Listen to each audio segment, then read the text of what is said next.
This is Marc Sims, just asking a few questions, just a few questions. I have Zack Isaacs on the line.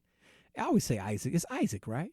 Or Isaacs. Isaacs. See, it's Isaac Hayes, Zack Isaacs. Right.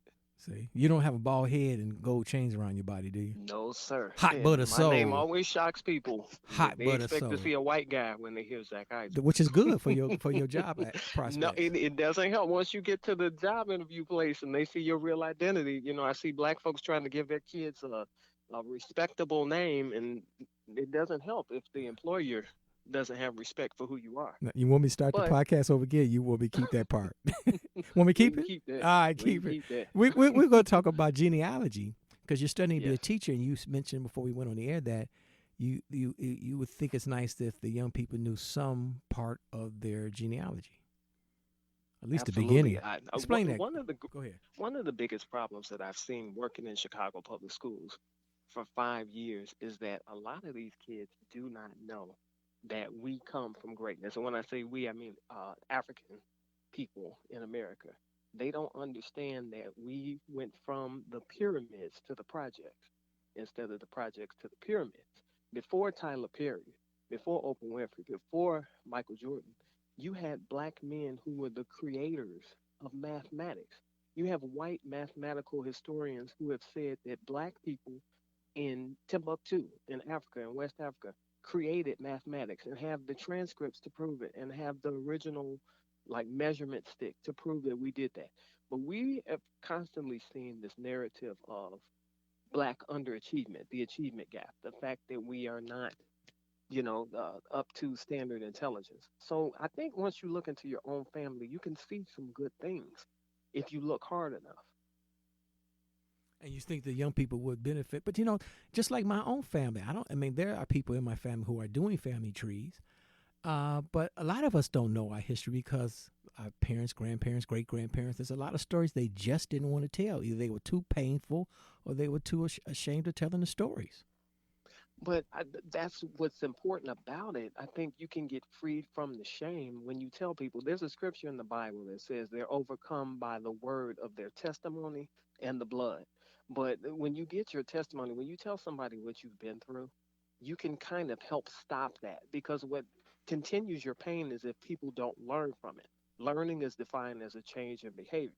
And if everybody in the family keeps behaving the same, everybody's having a baby at 15 and everybody is getting locked up, then there's no learning, there's no change in behavior. But if you want to break a generational curse and you want to break your family's cycle of curses, you have to tell your kids where you went wrong.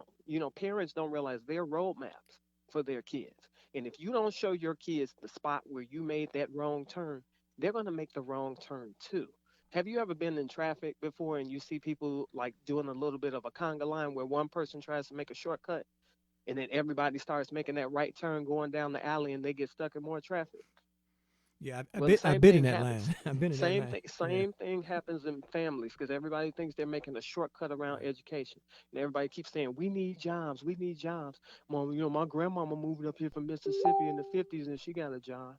And I'm like, okay, she got a job in the '50s. There weren't the same requirements back then, but today you have to have lots of education. You have to speak lots of languages. You have to know about computers. You need education. But if you keep following the wrong things that your family members have done, then you're going to be stuck in the same positions that they've been stuck in. So it's important to study all of your family history and really sit down and talk to your parents about their mistakes. Yeah, and I used to talk about, my mistakes, and I have to change that from mistake. Sometimes you say it's a mistake, a mistake. But these life is just full of experiences. So even those Right. things that happen in life that were bad or depressing, whatever, they're just experiences. So when I say some of the bad things happen to me, all the bad decisions I make, I really should say these are just experiences, people. That's all they are. Don't get caught up in the wrong or right per se, although we may have done something wrong or right. But they're just choices and they're just experiences. And those choices and those experiences have backstories, they have context.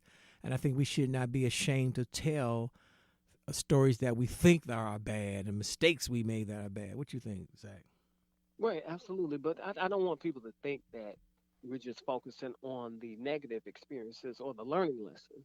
I want us to focus on some of the good things that happen in the family where we took a different turn. It's not always kids turning the same way their parents did. Sometimes it's the kids departing from where their parents have gone. If their parents made a right decision, they made a wrong one. So what happened there to make kids not follow a good example?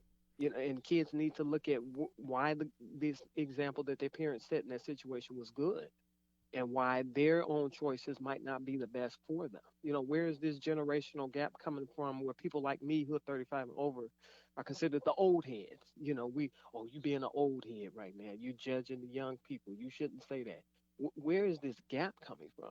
And we can kind of close this gap when we have these type of conversations about family. You know, why family structure. We're living in a time where the definition of a family has changed. And if you say something about that, you can be accused of being homophobic, transphobic, or whatever. But it's not necessarily attacking a definition of a family. It's just letting kids know, hey, how do we define a mother and a father or two-parent home versus single-parent home?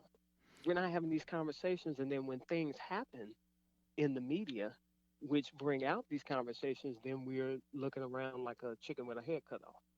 And some people they take family too far for my taste, and the family Hmm. trees, because people start building some family trees and they think, well, you're part of my family tree. You're supposed to be nice to me. You're supposed to give me money. Right. We're supposed All to skin have we folk ain't kinfolk, and all kinfolk ain't kinfolk either. right. And just because we're part of this family tree doesn't mean we have to have a We're related. relationship.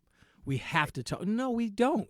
And people get, because they, as I say all the time off camera, African Americans, like other people too, we're too relational as opposed to being transactional. When it comes to having a good time, having a party, we're there. But come time to putting that money together and running a business, oh no. You know what I'm That was saying? from the late Dr. Carl Bell. That was one of his big Man, quotes. I could play that video all day long. But Yeah. so to close out the conversation is that how how does a young person in grammar school, high school, maybe even college, approach their parents and grandparents, if they're lucky, great grandparents, to tell their story, to tell their narrative, good and bad? Well, it starts in the classroom. The teacher sets that example. The teacher has to integrate that into the curriculum. The good thing about curriculum or curricula is that we do have flexibility. As long as we teach the standards that are set by the state of Illinois, we can throw in a twist to investigation. You know, if there's something in social studies class that says investigate something within your life, or even in science class, investigate your genetic background. You can make it part of the homework assignment and let parents know if they feel more comfortable. We can keep things confidential.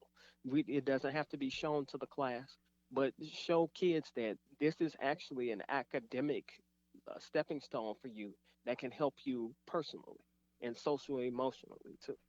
Well, I hope the search uh, demystifies and maybe edifies young people to know a little bit of their history, because I think it's extremely important. I think you think it's important too, right, Zach?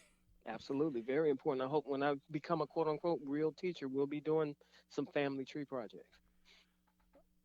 Zack Isaacs, you the man. Yes, sir. Hopefully, you can bring you back on the show very, very soon. Thanks, man. Hope I didn't talk too long. No, All no, right. you the man. You All are right. the man.